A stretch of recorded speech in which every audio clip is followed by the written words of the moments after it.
Hello friends, today we are going to learn English grammar, and in English grammar we are going to learn functions. Functions means Gujarati ભાષામાં આપણે રોજબરોજની જે આપણી ક્રિયા હોય છે તો આપણે એકબીજા સાથે અભિવ્યક્તિ વિચારોની કરતા હોઈએ છીએ તો તે દરમિયાન આપણે અલગ અલગ વાક્ય રચનાનો ઉપયોગ કરીએ છીએ, અલગ અલગ ક્રિયાનો ઉપયોગ કરીએ છીએ. સપોઝ આપણે કોઈ વસ્તુ કોઈની સાથે કોઈ વાત કરવી હોય, કોઈક એવી વસ્તુ રજૂઆત કરવી છે, કોઈક એવી ક્રિયાની રજૂઆત કરવી છે કે બંને ક્રિયાઓ અર્થમાં વિરોધાભાસ દર્શાવે છે. અધરવાઇઝ તો કોઈક વૈકલ્પિક ચોઇસની વાત કરવામાં આવે છે, પસંદગીની વાત કરવામાં આવે છે. આવી ઘણી બધી વાક્ય રચનાઓનો ઉપયોગ આપણે કરીએ છીએ રોજબરોજની ભાષામાં પણ. તો એવી જ રીતે એ જ બધી જે વાક્ય રચનાઓ છે એ ઇંગ્લિશમાં એનું ટ્રાન્સલેશન કઈ રીતે થાય છે. સપોઝ આપણે એવી વાક્ય રચનાનો ઉપયોગ કરવો છે કે ભાઈ રોહને ખૂબ જ મહેનત કરી હતી તે છતાં પણ એ નિષ્ફળ ગયો. તો આ રીતની જે આપણે એવું તો શીખી ગયા સિમ્પલ સેન્ટેન્સ પેટર્ન, અને આગળના સેશન્સમાં આપણે ટેન્સ શીખી ગયા છે અને ટેન્સ દ્વારા એકદમ ઇઝીલી આપણે શીખી ગયા કે it's very simple to speak in English language. It's a very simple sentence pattern, કર્તા ક્રિયાપદ અને કર્મ આવી ગયું, અને જે પ્રમાણેની ક્રિયા આપણે જે સમયની બોલવાની છે એ સમય પ્રમાણે ક્રિયાપદનું રૂપ બોલી દેવાનું. So it's very simple. But sometimes કેટલીક વખત એવી વાક્ય રચનાઓ આવે છે થોડી કોમ્પ્લિકેટેડ, આટલું ઇઝી નથી હોતું કે કર્તા ક્રિયાપદ કર્મ પતી ગયું. કેટલીક એવી ક્રિયાઓનો આપણે ઉપયોગ કરીએ છીએ કે જે એ ટેન્સ શીખી ગયા એમાં નથી આવતી. આ જ રીતે જે એક્ઝામ્પલ લીધું એ કે ભાઈ રોહન છે એ રોહન ને પ્રશ્ન પૂછવામાં આવે છે ઘરે આવે છે તો કે ભાઈ દીકરા તમે ચા લેશો કે કોફી લેશો. તો આ રીતની વાક્ય રચના છે. એવી ઘણી અલગ અલગ વાક્ય રચનાનો ઉપયોગ આપણે ડે ટુ ડે લાઈફમાં કરીએ છીએ. તો એવી બધી જે વાક્ય રચનાઓ છે એને આપણે ઇંગ્લિશમાં રજૂઆત કરવી હોય તો કઈ રીતે કરી શકાય? તો એના માટે ફંક્શન્સ હોય છે, એને નામ આપવામાં આવે છે એક્સરસાઇઝને ફંક્શન્સ. જ્યારે સ્ટુડન્ટ્સ ભણે છે તમે લોકો તો ત્યારે પણ 9 to 12 સ્ટાન્ડર્ડની અંદર આ જે ફંક્શન્સની એક્સરસાઇઝ છે it is asked in examination, એ એક્ઝામમાં પણ પૂછાય છે. તો આપણે જોઈએ ફંક્શન, ઘણા બધા ફંક્શન્સ છે. Expressing contrast, expressing alternative choice, expressing times, talking about time, nature of inquiry, process, expressing ability, necessities, possibilities, probabilities, and lots of expressing result, expressing purpose, condition in past, expressing conditions.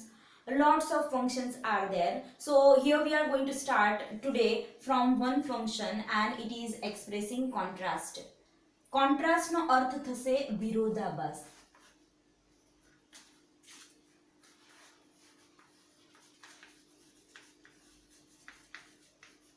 Contrast નો અર્થ થશે વિરોધાભાસ. એનો ગુજરાતી અર્થ વિરોધાભાસ થાય છે. હવે જ્યારે આપણે એવી વાત રજૂ કરવાની છે, એવા વાક્ય રજૂ કરીએ છીએ કે જે બંને જે વાક્યો છે એ બંને વાક્યો ના અર્થની અંદર વિરોધાભાસ દર્શાય છે. સપોઝ કોઈક એવું વાક્ય બોલું છું એનું પરિણામ જે આવવું જોઈતું હતું એવું પરિણામ નથી આવતું, બટ એનું અપોઝિટ પરિણામ આવે છે, એનું વિરોધી પરિણામ આવે છે. હમણાં જ આપણે આગળ એક એક્ઝામ્પલ જોઈ ગયા એ જ રીતનું ફરીથી એક્ઝામ્પલ જોઈએ. ભાઈ હું વહેલી ઉઠી હતી, હું વહેલી ઉઠી હતી. તો હું વહેલી ઉઠી હતી તો એનું પરિણામ શું આવવું જોઈતું હતું? તો કે હું સમયસર ટ્રેન પકડી શકી હોત. બટ એનું પરિણામ શું આવ્યું? વિરોધી આવ્યું કે હું ટ્રેન પકડી શકી નહીં. એટલે કે હું વહેલી ઉઠી હતી તે છતાં હું ટ્રેન પકડી શકી નહીં. તો આ કઈ રીતના સેન્ટેન્સના આપણે ઉપયોગ કર્યા? તો કે બે અલગ અલગ ક્રિયા દર્શાવતા બે વાક્યોને આપણે એક વાક્યમાં જોડ્યા છે. હું વહેલી ઉઠી હતી તે છતાં પણ હું ટ્રેન પકડી શકી નહીં. તો પહેલી જે ક્રિયા છે એનું વિરોધી પરિણામ બીજી ક્રિયામાં બતાવવામાં આવ્યું છે. તો આ જે આવા પ્રકારની જે વાક્ય રચના છે એને શું કહેવાશે? વિરોધાભાસ. ઇંગ્લિશમાં આપણે એને કહીશું એક્સપ્રેસિંગ કોન્ટ્રાસ્ટ. તો કોન્ટ્રાસ્ટ દર્શાવતી જે સેન્ટેન્સ પેટર્ન છે એના કેટલાક એક્ઝામ્પલ જોઈએ અને એની સેન્ટેન્સ પેટર્ન જોઈએ. So after that we all can easily frame such sentences. Okay, so we are going for examples.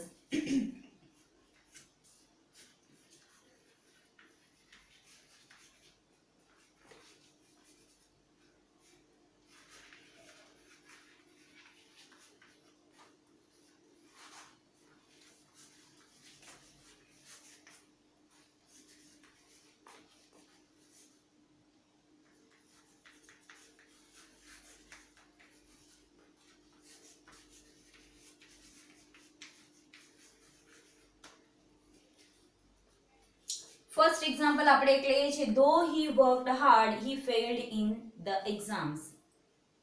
ધો નો અર્થ થશે છતાં, તેમ છતાં. કોન્ટ્રાસ્ટ દર્શાવતા જે કન્જક્શન્સ છે, કોન્ટ્રાસ્ટ વિરોધાભાસ દર્શાવતી ક્રિયાઓને જોડવા માટે જે શબ્દનો ઉપયોગ થાય છે એને સંયોજક કહેવાય.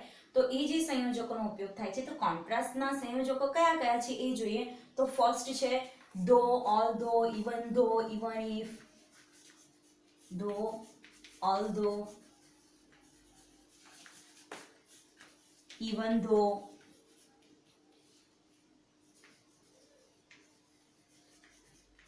Even if.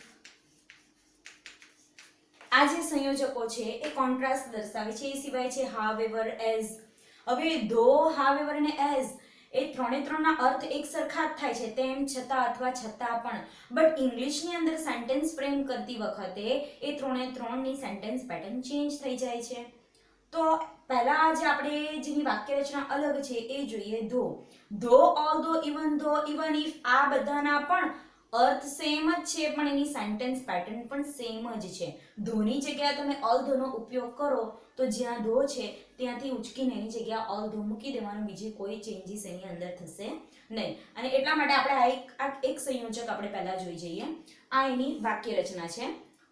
ધો he worked hard he failed in the exams. એણે સખત મહેનત કરી હતી, તે છતાં પણ એ એક્ઝામ્સમાં ફેલ થયો.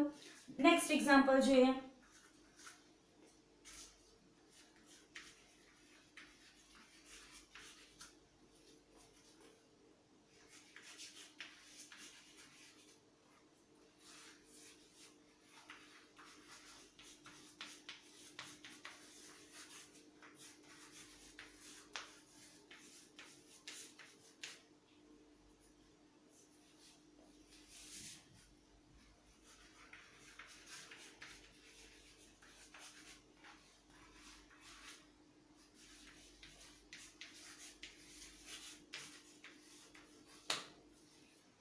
Though Neha completed the work, her teacher scolded her.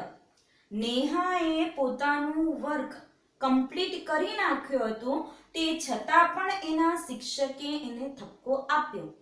તો આ જે બંને સેન્ટેન્સ છે એમાં બે ક્રિયા લેવામાં આવી છે. તો જો પહેલું જે ક્રિયા છે કે એણે સખત મહેનત કરી હતી, તો એનું પરિણામ શું આવવું જોઈએ? તો કે એક્ઝામમાં એ પાસ થયો હોવો જોઈએ. બટ શું થાય છે? એનું વિરોધી પરિણામ આવે છે, કોન્ટ્રાસ્ટ પરિણામ આવે છે કે એણે સખત મહેનત કરી હતી છતાં પણ એ ફેલ થયો. સેકન્ડ એક્ઝામ છે એમાં પણ નેહા કમ્પ્લીટેડ ધ વર્ક, એણે કામ પૂરું કરી નાખ્યું હતું. તો પછી એનું પરિણામ શું આવવું જોઈતું હતું? કે ટીચર એને ઠપકો નહીં આપવો જોઈતો હતો. બટ એનું અપોઝિટ પરિણામ આવે છે, વિરોધી પરિણામ આવે છે કે શિક્ષકે એને ઠપકો આપ્યો હતો. તો આવી રીતના વિરોધી પરિણામ દર્શાવતા વાક્યોને આપણે ધો, ઓલ્ધો, ઇવન ધો, ઇવન ઇફ એવા સંયોજકથી જોડી શકીએ છીએ. અને એ સંયોજકોનો ઉપયોગ કરીને જે સેન્ટેન્સ આપ્યું હોય એને એક્સપ્રેસિંગ કોન્ટ્રાસ્ટ એવા ફંક્શનના નામથી ઓળખવામાં આવે છે. એક્ઝામમાં 9 to 12 સ્ટાન્ડર્ડની અંદર એક્ઝામમાં આ રીતની એક્સરસાઇઝ પણ પૂછાય છે. Identify the functions. ઘણા બધા સેન્ટેન્સ એક સાથે આપ્યા હોય અને એ અલગ અલગ ફંક્શન્સના, અને એ સેન્ટેન્સનું આ ફંક્શન કયું છે, કયા ફંક્શનનો ઉપયોગ થયો છે એ આપણે આઈડેન્ટિફાઈ કરવાનું હોય. તો એનું ફર્સ્ટ સ્ટેપ છે કે ભાઈ એ સેન્ટેન્સની અંદર ધો આપ્યું હોય, ઓલ્ધો આપ્યું હોય, ઇવન ધો આપ્યું હોય, ઇવન ઇફ આપ્યું હોય, હાવેવર આપ્યું હોય, એઝ આપ્યું હોય અને વિરોધાભાસ દર્શાવતા વાક્યો હોય. ઇટ મીન્સ એ કયું ફંક્શન્સ છે? Expressing contrast. હવે એક્ઝામમાં આ જે ફંક્શન્સ છે એ ફંક્શન્સ ત્રણ રીતે પૂછાય છે. એક તો આઈડેન્ટિફાઈ સેન્ટેન્સીસ ફંક્શન્સ. ઘણા બધા સેન્ટેન્સ આપ્યા હોય, એ સેન્ટેન્સનું ફંક્શન કયું છે એ ફંક્શન આપણે આઈડેન્ટિફાઈ કરવાનું હોય. એક સેન્ટેન્સ આપ્યો હોય તો ઓપ્શનમાં આપણી સામે 4 ફંક્શન્સ લખ્યા હોય, તો આપેલું જે સેન્ટેન્સ છે એ કયા ફંક્શનનું છે એ આઈડેન્ટિફાઈ કરવાનું હોય છે. ત્યાર પછી બીજું એ રીતનું પૂછાય છે કે કમ્પ્લીટ ધ સેન્ટેન્સ. અધૂરું સેન્ટેન્સ આપ્યો હોય છે અને કૌંસમાં લખ્યું હોય છે expressing contrast, and then we have to complete the sentence. and એક્ઝામની અંદર નીચે ઓપ્શન્સ આપેલા હોય છે, એ ઓપ્શન્સમાંથી જે કરેક્ટ ફંક્શનનું સેન્ટેન્સ હોય છે એ સેન્ટેન્સ આપણે ચૂઝ કરીને એને કમ્પ્લીટ કરવાનું હોય છે. અને ત્રીજી એક્સરસાઇઝ એ રીતે પૂછાય છે કે અધૂરું સેન્ટેન્સ આપી દીધું છે, બાકી ખાલી જગ્યા કૌંસમાં લખી દીધું હોય છે ફંક્શનનું નામ અને નીચે કોઈ ઓપ્શન આપ્યા નથી હોતા, આપણે જાતે એ સેન્ટેન્સ ફ્રેમ કરવાનું હોય છે. તો એ બાકીની બે જે એક્સરસાઇઝ એક્ઝામમાં પૂછાય છે એના માટે આની વાક્ય રચના શીખવી ખૂબ જ જરૂરી છે. આપણને એટલી તો ખબર પડી જાય છે હવેથી કે વાક્યમાં ધો છે, ઓલ્ધો છે, ઇવન ધો છે, ઇવન ઇફ છે, હાવેવર આપ્યું છે, એઝ આપ્યું છે અને વિરોધી અર્થ દર્શાવ્યા છે, એટલે એ એક્સપ્રેસિંગ કોન્ટ્રાસ્ટ જ છે ફંક્શન, એટલું તો આપણને ખબર પડી જાય છે. બટ હજી આપણે બે એક્સરસાઇઝની તૈયારી કરવાની બાકી છે અને એના માટે આપણે સેન્ટેન્સ પેટર્ન શીખવવું જ પડે. અને એટલા માટે આપણે જોઈએ આની વાક્ય રચના શું છે. બે વાક્ય છે, બરાબર. સૌથી પહેલા શેનો ઉપયોગ થયો છે? કન્જક્શન ધો નો. ધો આની જગ્યાએ આપણે ઓલ્ધો નો પણ ઉપયોગ કરી શકીએ છીએ, ઇવન ધો નો પણ ઉપયોગ કરી શકીએ છીએ. આ સેન્ટેન્સ એ રીતે પણ લખી શકીએ, although he worked hard he failed in the exam. Although he worked hard he failed in the exams. એટલે ધોની જગ્યાએ ઓલ્ધો પણ લખી શકીએ છીએ. વાક્ય રચના જોઈએ શું છે? સૌથી પહેલા ધો અથવા તો ઓલ્ધો. આ છે વાક્ય રચના, sentence pattern of this sentence. પહેલા શું આવશે? ધો અથવા ઓલ્ધો અથવા ઇવન ધો અથવા ઇવન ઇફ. ત્યાર પછી શું છે? તો કે કર્તા. ફર્સ્ટ સેન્ટેન્સમાં પણ હી કર્તા છે, સેકન્ડ સેન્ટેન્સમાં નેહા કર્તા છે એટલે નેહા એટલે કે કર્તા આવશે. ત્યાર પછી શું આવશે? તો કે ક્રિયાપદ. અહીંયા વર્કડ છે, અહીંયા કમ્પ્લીટેડ છે. Both the examples are given in past tense.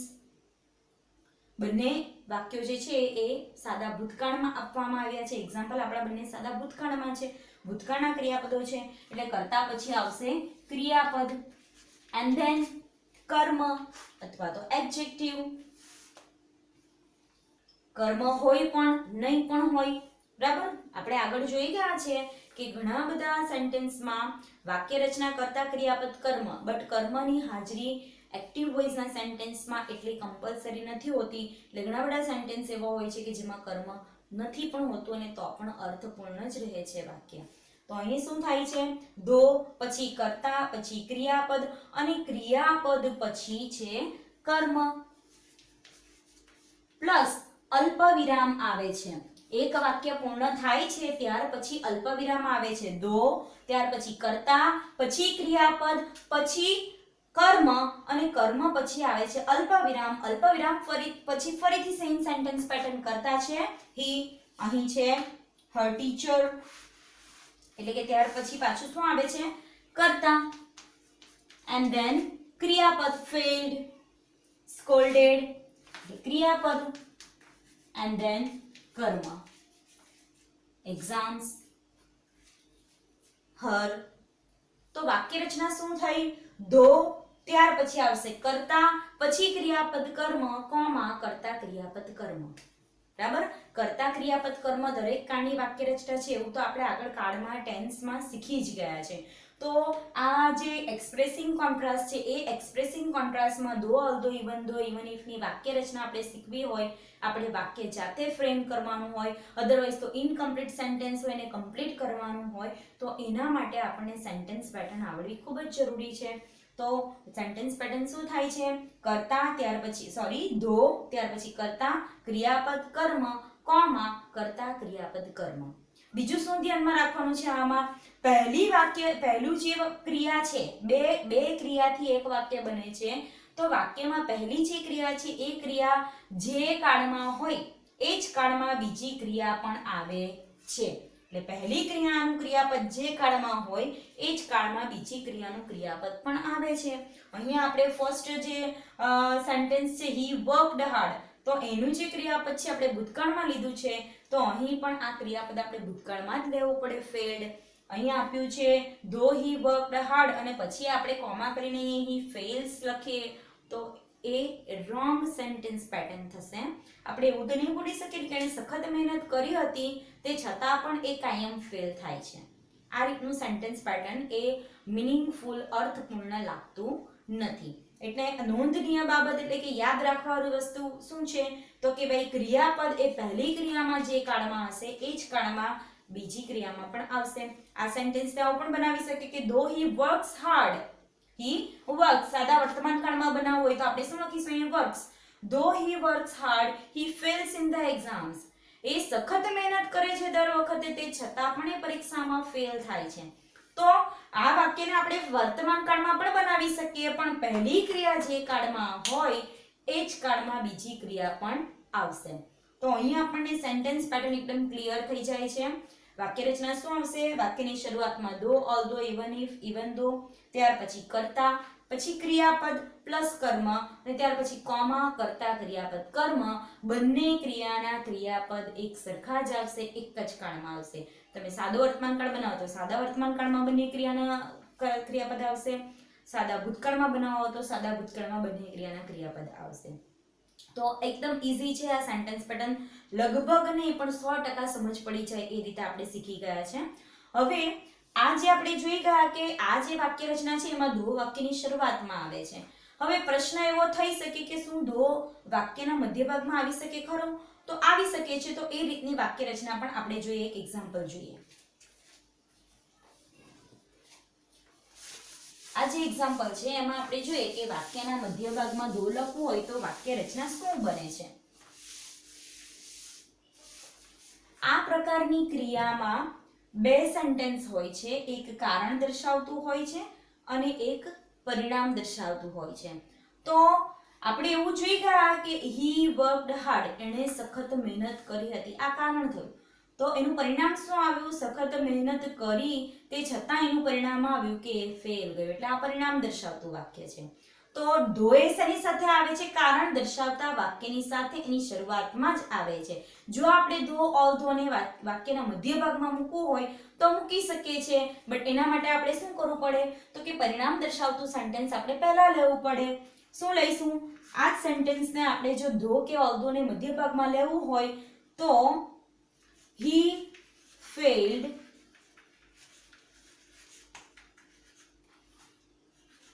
in the exams though he worked hard.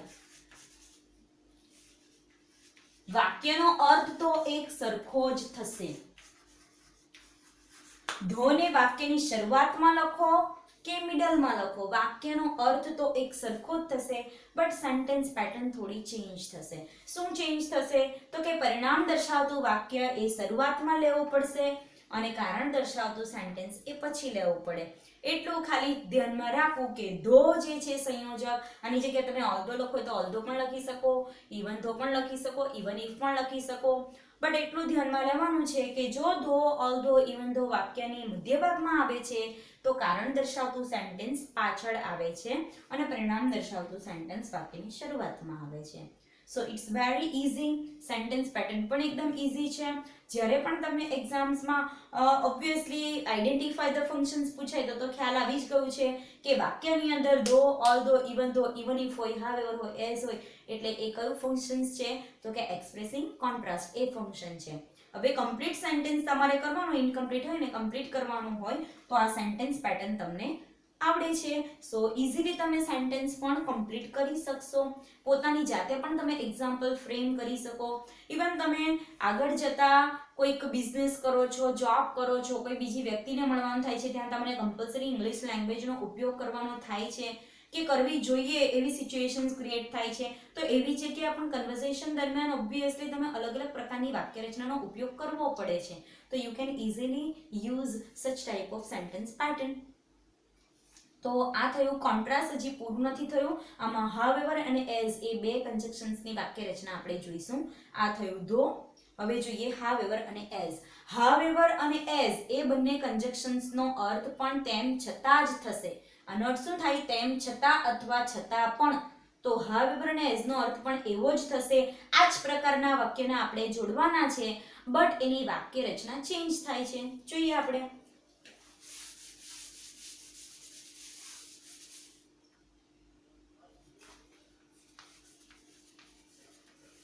however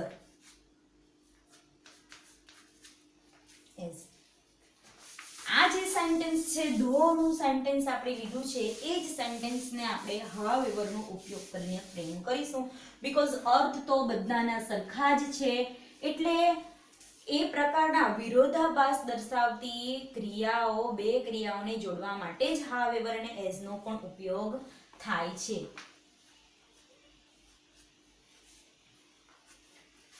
જોઈએ આ જે સેન્ટેન્સ છે ધો વાળું સેન્ટેન્સ એની અંદર આપણે however નો ઉપયોગ કરવો હોય તો કઈ રીતે થશે however ની વાક્ય રચના જોઈએ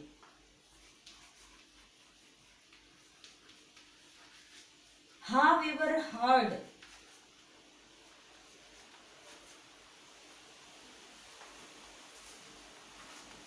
he worked however hard he worked he failed in the exam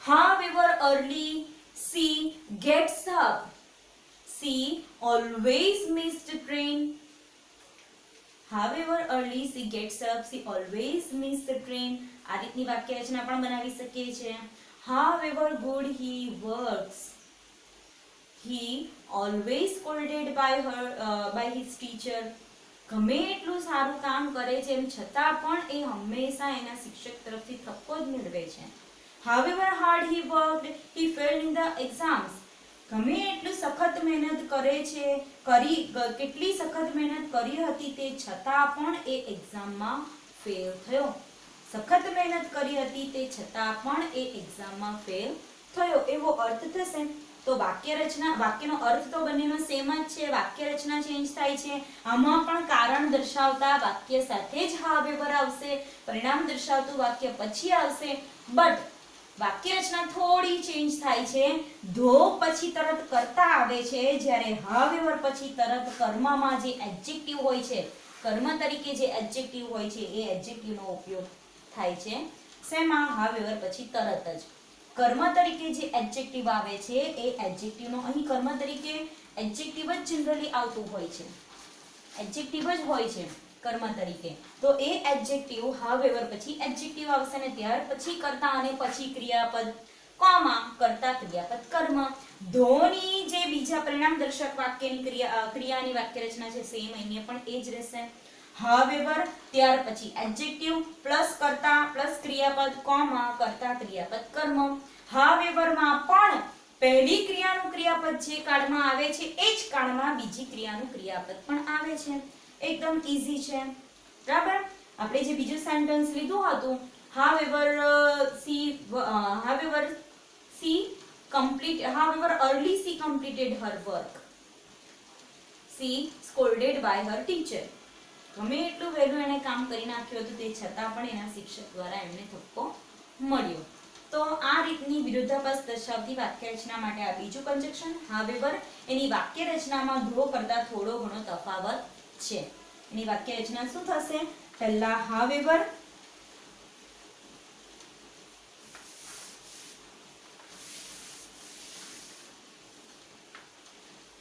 સૌપ્રથમ શું આવશે however ત્યાર પ્લસ એડજેક્ટિવ ત્યાર પછી એડજેક્ટિવ કર્મમાં જે એડજેક્ટિવનો ઉપયોગ થાય છે એ એડજેક્ટિવ કર્મ તરીકે ત્યાર પછી કર્તા પ્લસ ક્રિયાપદ પ્લસ કોમા પ્લસ કર્તા પ્લસ ક્રિયાપદ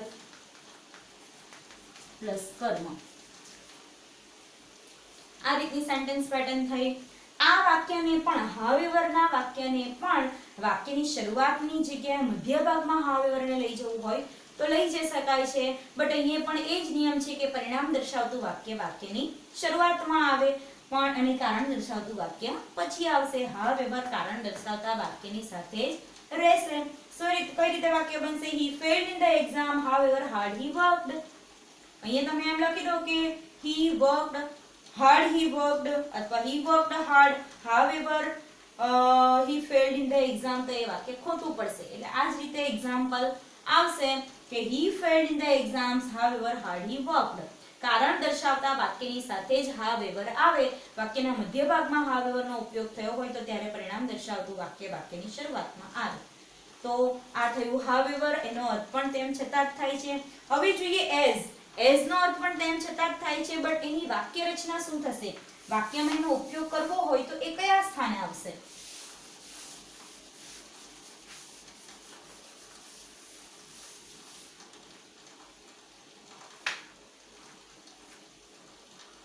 સેન્ટેન્સ નો ઉપયોગ કરીશું so that we can easily differentiate the use of the 3 of the conjunctions.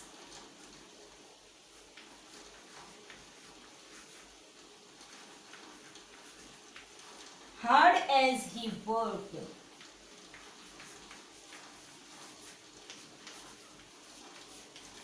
he failed in the exams.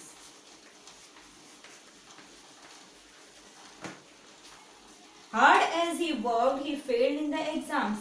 સખત મહેનત કરવા છતાં એ પરીક્ષામાં ફેલ થયો. સખત મહેનત કરી હતી તે છતાં પણ તે પરીક્ષામાં ફેલ થયો. તો એ જ રીતની એનો અર્થ તો છે. વાક્ય રચનામાં થોડો તફાવત છે. શું છે? અહીં વાક્યની શરૂઆતમાં એડજેક્ટિવ આવશે. કર્મમાં જે એડજેક્ટિવનો ઉપયોગ થાય છે એ એડજેક્ટિવ વાક્યની એડજેક્ટિવ એટલે કે વિશેષણ એ વાક્યની શરૂઆતમાં આવશે. ત્યાર પછી એઝ અને પછી કર્તા ક્રિયાપદ કોમા કર્તા ક્રિયાપદ કર્મ. ત્રણે ત્રણ પ્રકારની વાક્ય રચનામાં બીજી જે ક્રિયા છે એની વાક્ય રચના સેમ છે. કર્તા ક્રિયાપદ કર્મ કોમા કર્તા ક્રિયાપદ કર્મ. જે કારણ દર્શાવતું સેન્ટેન્સ છે એની જ વાક્ય રચના બદલાય છે. ધોમાં ધો પછી કર્તા અને ત્યાર પછી ક્રિયાપદ અને પછી કર્મ તરીકે વિશેષણ. હાવેવરમાં હાવેવર ત્યાર પછી કર્મ તરીકેનું વિશેષણ ત્યાર પછી કર્તા અને પછી ક્રિયાપદ. જ્યારે એઝમાં હાર્ડ ત્યાર પછી એઝ પછી કર્તા અને ક્રિયાપદ.